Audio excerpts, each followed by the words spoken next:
Welcome to channel. सबसे पहले हमारे आज के पीएनएल की बात करते हैं।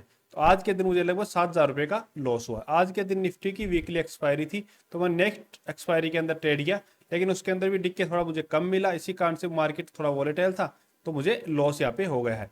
कॉल साइड में आप देखोगे तो लगभग मुझे 4,500 रुपये का लॉस हुआ, तो पुट साइड में मुझे लगभग 2,500 रुपये का लॉस हुआ।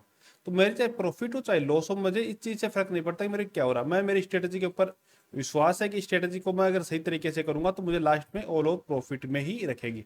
तो मेरे जो भी होता है मैं आपको सभी चीज़ें शेयर करता हूँ। आप टाइमिंग देखोगे मेरी स्ट्रेटेजी की, उसी टाइमिंग के ऊपर मैंने ट्रेड किया, और जो लास्ट तक मेरी लगभग 2 बजे तक मेरी स्ट्रेटेजी चली, और वहाँ पे मुझे लॉस हो गया। जो मेरे साथ में लाइव में ट्रेड कर रहे थे उनको भी आज के दिन सभी को लॉस हुआ है, कोई ऐसा नहीं बंदा जिसको प्रॉफिट हुआ हो।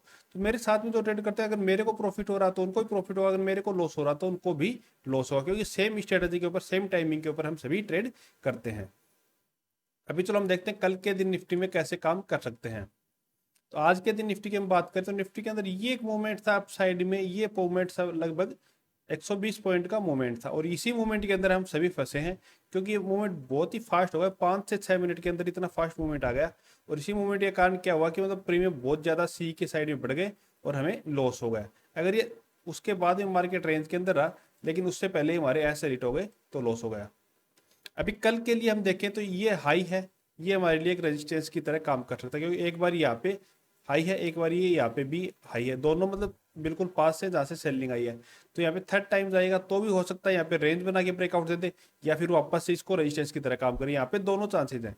तीसरा, नीचे की साइड में बात करें तो सपोर्ट की, सपोर्ट हमारे लिए बहुत नीचे सपोर्ट है, कि मार्केट अगर आज के डे लो को ब्रेक करता है तो यहाँ तक आने के पूरे पूरे चांसेस यहाँ पे रहेंगे।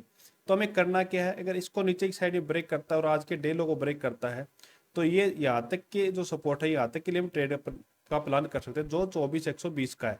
तो 24,120 तक के लिए हम एक ट्रेड का प्लान यहाँ पे पुट साइड में कर सकते हैं। दूसरा, अगर इस एरिया में ओपन हो जाता है मार्केट गैप अप यहाँ पे, तो हमें वेट करना है 10 बजे तक। 10 बजे के बाद में हमारा ट्रेड का प्लान रहेगा, इससे पहले में कोई भी ट्रेड का प्लान यहाँ पे नहीं करेंगे। कि 10 बजे तक कोई रेंज बना के अपसाइड में ब्रेकआउट देता है तो हम अपसाइड के लिए प्लान करेंगे, या फिर नीचे की साइड में आना स्टार्ट होता है, कोई एम पैटर्न बनाता है तो हम नीचे के लिए ट्रेड का प्लान करेंगे। इससे पहले हमारा कोई भी यहाँ के लिए प्लान नहीं रहेगा। 10 बजे तक गैप अप ओपन हो या फिर फ्लैट ओपन होता है तो हम ये इस ट्रेड लाइन को थोड़ा मार्क करके रख सकते हैं, जो रिस्की ट्रेड लेते हैं और यहाँ पे कोई एन पैटर्न बनाता है तो जो हाई है ये यहाँ तक के लिए हम ट्रेड का प्लान कर सकते हैं, जो टारगेट हमारे 80 to 90 पॉइंट के यहाँ पे हमें मिल सकते हैं। लेकिन ये कोई ट्रेड हमारी खास ट्रेड नहीं है।